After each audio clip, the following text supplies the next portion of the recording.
হাতে বিষধর সাপ কামড় দেওয়ার পর ব্যক্তিটিকে নিয়ে যাওয়া হয়েছিল ওঝার কাছে। ওঝার কাছে বেগতিক দেখে তাকে ওঝার কাছ থেকে নিয়ে যাওয়া হলো হসপিটালে, সেখানেই সব শেষ।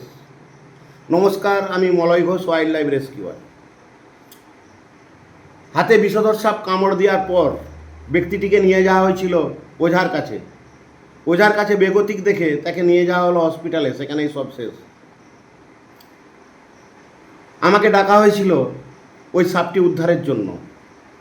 আমি উদ্ধার করতে গিয়ে তদন্তে যা পেলাম তাতে হতবাক হলাম আমি, এবং পূর্ণ ঘটনা বিবরণ শোনার পর হতবাক হবেন আপনিও।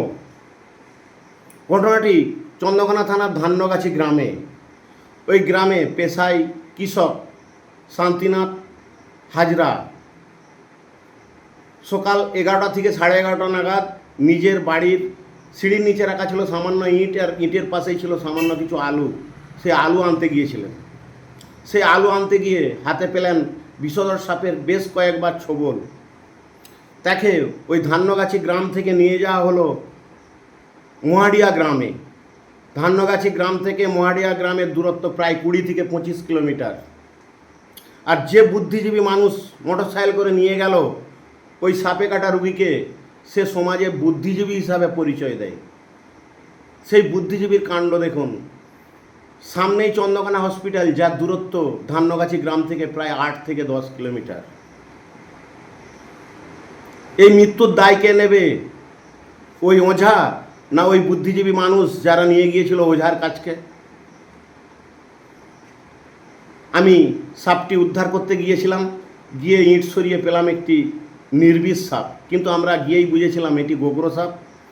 দরজার নিচেটা কিছুটা খালি ছিল, সেই খালি দিয়ে বেরিয়ে গিয়ে সামনে গোয়ালের মধ্যে সাপটি লুকিয়ে যায়।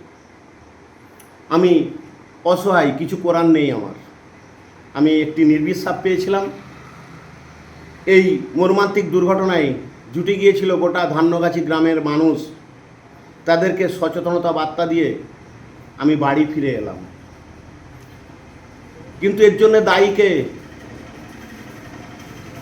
ওই ওঝা না যাকে যে সকল ব্যক্তি ওঝার কাছকে নিয়ে গিয়েছিল?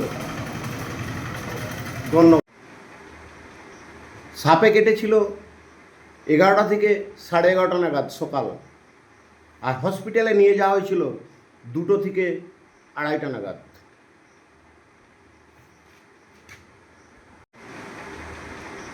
সাপে কেটেছিল 11টা থেকে 11:30 নাগাদ সকাল, আর হসপিটালে নিয়ে যাওয়া হয়েছিল 2টো থেকে 2:30 নাগাদ। তোমাকে পাওয়া যাবে না। চুপ করুন। আমরা আজকে এসেছি চন্দ্রকোনা থানার, এটা কি গ্রাম? ধান্যগাছি গ্রামে। এখানে ওই লোকটির নাম কি ছিল? শান্তিনাথ হাজরা। সাপের কামড়ে মৃত্যু হয়েছে। কিন্তু আপনারা জানেন মৃত্যু কি জন্য হয়েছে? সাপে কাটার পর নিয়ে যাওয়া হয়েছিল ওঝার কাছে, তারপরে হসপিটাল। অতএব এখনো 2026 সালে মানুষ যদি হসপিটালে না গিয়ে ওঝার কাছে যায়, তার মৃত্যু অনিবার্য।